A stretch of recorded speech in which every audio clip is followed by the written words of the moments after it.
Hey guys, what's up?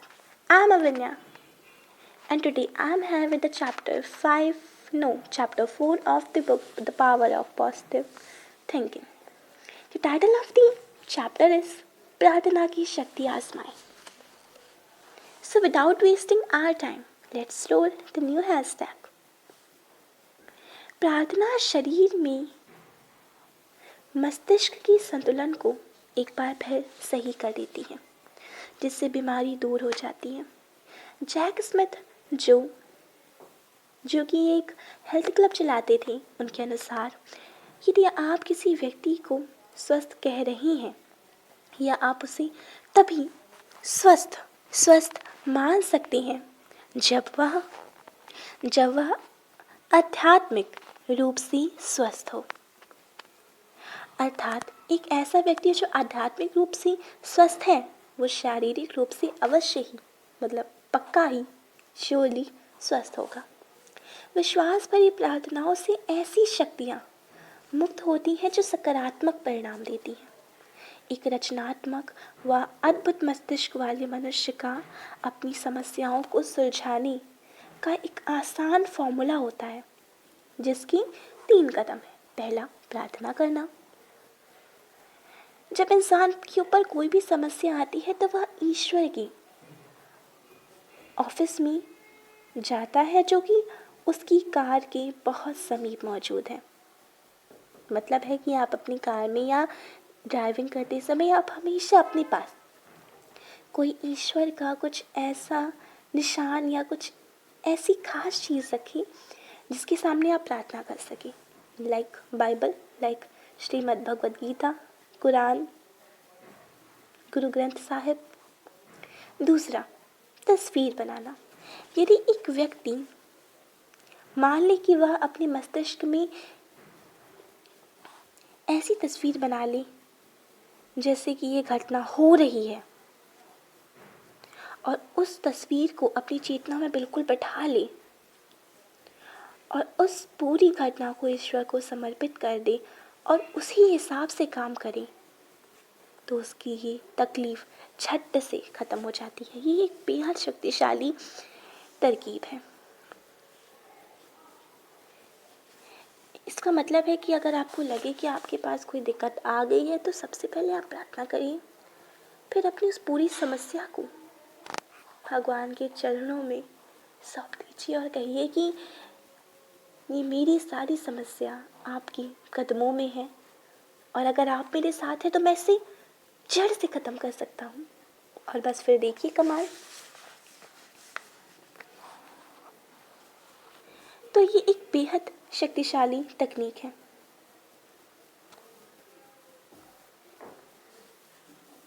एक पादरी ने एक इंसान को सिखाया कि आप अपने दिमाग में छवि बना लिया करें. पुराने सुखद दिन लौट आए हैं, कुछ ऐसी छवि बनाइए.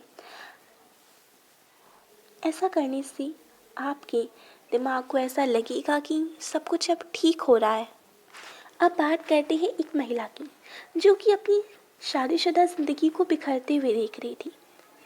एक पादरी ने उसकी सहायता की और उसे समझाया,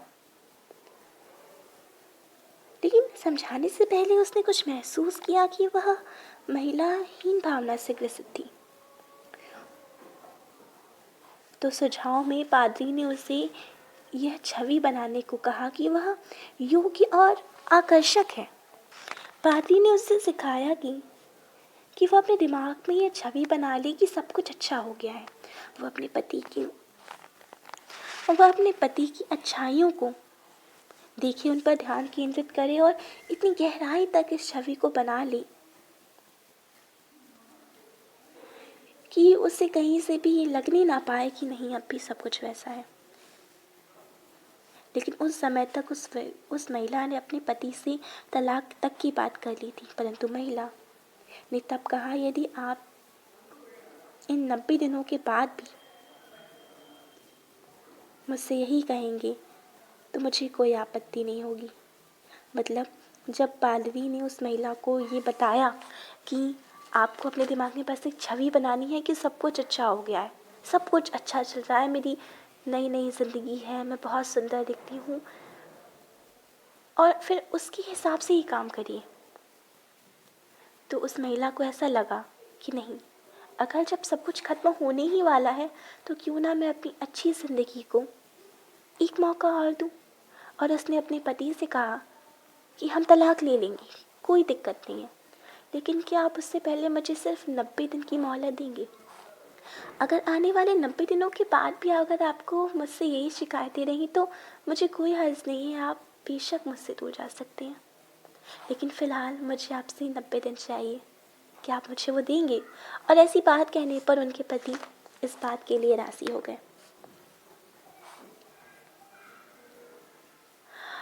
और जब भी उसका पति घर से बाहर जाता तो वह घर पर ही उसकी कुर्सी पर बैठ जाती। वो उसे किताबें सुनाती और ये देखती कि महसूस करती, इमेजिन करती कि उसका पति कुर्सी पर बैठकर वह किताबें सुन रहा है।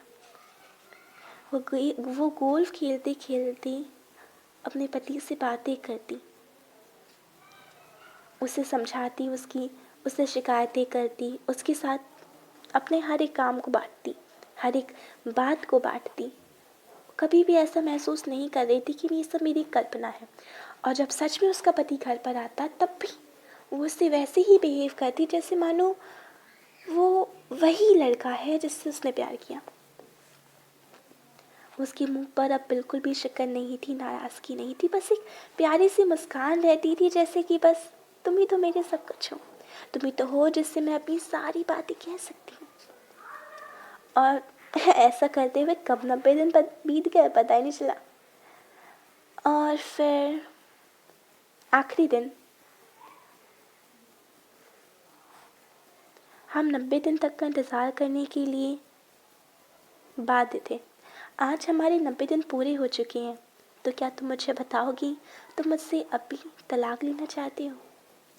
तो उसके पति ने कहा, तुमने ये सोचा भी कैसे कि मैं तुम्हें छोड़कर जा सकता हूँ? प्रार्थना एक महत्वपूर्ण काम है जो कि रचनात्मक विचारों को प्रेरणा देता है। मेरा एक परिचित बिजनेसमैन मित्र है और उसके साथ उसके कई और दोस्त भी हैं। वो लोग कुछ समय बाद एक निश्चित विचार सत्र आयोजित करते हैं। वह जिस कमरे में ये काम करते हैं वहाँ कोई टेलीफोन इत्यादि नहीं है और ना ही सड़क में से आने वाली अजीबोगरीब आवाज़ें हैं। सबसे पहले वो लोग 10 मिनट के लिए मौन धारण करते हैं और प्रार्थना करते हैं। कल्पना करते हैं ईश्वर उनके मस्तिष्क में रचनात्मक काम कर रहा है और ईश्वर से उन्हें मिलने वाले सारे विचार प्राप्त कर लेते हैं। उनके बिजनेस में उपयोग होने वाली सारी चीज़ों को अपने ध्यान में रखते हैं। इसके बाद वे लोग अपने विचारों को एक कार्ड पर लिखते हैं और टेबल पर रख देते हैं। कोई भी किसी के विचारों की आलोचना या फिर नकल नहीं करता, क्योंकि इससे रचनात्मक प्रवाह बंद हो जाता है। फिर इनका मूल्यांकन किया जाता है। महत्वहीन विचार अधिक आते हैं, लेकिन परंतु हर बार ऐसा नहीं होता। एक दो विचार ऐसे मिलते हैं जिनकी कोई तुलना ही नहीं होती। ग्रव पेटरसन, जो कि उल्लेखनीय ऊर्जा रखता है, कहता है कि वह प्रार्थना करते समय सोना पसंद करता है, क्योंकि वह ऐसा मानता है कि इस समय उसका अवचेतन मन सबसे ज़्यादा शांत है। चूँकि हमारा जीवन अवचेतन द्वारा ही अनुशासित होता है, तो यदि हम सब इसके सबसे शांत क्षणों में प्रार्थना करें तो प्रार्थना और भी ज़्यादा शक्तिशाली नज़र आती है। डॉक्टर प्लैंक का एक तरीका है कि वह सड़क पर चलते हुए लोगों पर प्रार्थना की गोली दागते हैं। कहने का मतलब है कि वह सड़क पर चलते हुए, ट्रैवल करते हुए अपनी प्रार्थना के ज़रिए लोगों की मदद करते हैं, जिसे वो फ्लीरा प्रेयर कहते हैं। वे सभी गुजरने वाले लोगों के लिए प्रार्थना करते हैं और प्रेम भरे विचारों को उनकी तरफ भेजते हैं, और लोग अक्सर उनकी तरफ मुड़कर देखते हैं। वो बस में हो, कार में हो, वो अपनी प्रार्थना की शक्ति से पूरे के पूरे माहौल को अपनी प्रार्थना के जरिए बदल देते हैं। अभी हाल ही में मेरे पास एक पत्र आया जिसमें लिखा था ये एक महिला का पत्र था और उसने लिखा था, मेरी सबसे महान प्रगति तब से शुरू हुई जब से आपने बताया कि अगर आप प्रार्थना करती हैं तो आपका दिन अच्छा गुजरता है। मैं हर रात को प्रार्थना करते वक्त उन चीज़ों की सूची बनाती हूँ जिनके लिए मैं एहसानमंद हूँ। वे छोटी छोटी बातें जो मेरे मन को सुखद बनाती हैं। इनसे मेरे मस्तिष्क को बुरी चीज़ों को भूलने में मदद मिलती है। मेरा पिछले 6 सप्ताह से कोई भी दिन बुरा नहीं गुजरा और मैंने निराश होने से इनकार कर दिया है। आप भी प्रार्थना के प्रभावी परिणाम के लिए ऐसे ही तरीके अपना सकते हैं और इन तरीकों के लिए कुछ नियम हैं जो कि इस प्रकार हैं। पहला नियम है, हर दिन कुछ मिनट के लिए बगैर कुछ बोले ईश्वर के बारे में सोचें और आपका मस्तिष्क आध्यात्मिक रूप से शांत हो जाएगा। फिर आसान शब्दों में प्रार्थना करें। अपनी सामान्य भाषा में ही जो भी आपके दिल में हो ईश्वर से कह दें। यात्रा के दौरान अपनी आंखें बंद करें, ईश्वर की उपस्थिति में अपना ध्यान केंद्रित करें व छोटी छोटी प्रार्थनाएं करें। ज़्यादातर प्रार्थनाओं में ऐसा विश्वास रखें कि ईश्वर ने आपको बहुत कुछ दिया है। उन्हें धन्यवाद दें, हमेशा मांगते न रहें। अपनी प्रार्थना में विश्वास रखें कि यह इतनी शक्तिशाली है कि यह आपके और आपके सभी करीबी लोगों के जीवन में ईश्वर का प्रेम व संरक्षण ला सकती है। प्रार्थना में नकारात्मक विचारों का प्रयोग ना करें, केवल सकारात्मक विचार लाएं। आप अपनी इच्छा को अवश्य मांगे, परंतु यह भी कहें जो आप प्रभु देंगे वही हम स्वीकार करेंगे, वो भी प्रेम से। स्वयं काम करने की योग्यता मांगी, अपने प्रत्येक काम को व उसके परिणामों को ईश्वर को सौंप दें। जिन्हें आप पसंद नहीं करते उनके लिए भी प्रार्थना करें। नफरत, विद्वेष आध्यात्मिक शक्ति की बाधा है। जिनके लिए आप प्रार्थना करने वाले हैं उनकी सूची बनाइए। आप जितना दूसरों के लिए प्रार्थना करेंगे उतना ही आप भी खुश रहेंगे। तो ये था हमारा chapter 4 of the book the power of positive thinking. At last, you are at the platform of the booktuber. I am a Vinya entity. I discussed the main principles and the main points and the main essence of the chapter 4 of the book. So you are at the platform of the booktuber. I am a Vinya entity. I discussed the chapter 4. Thank you so much for giving me your priceless time. Take care. Goodbye.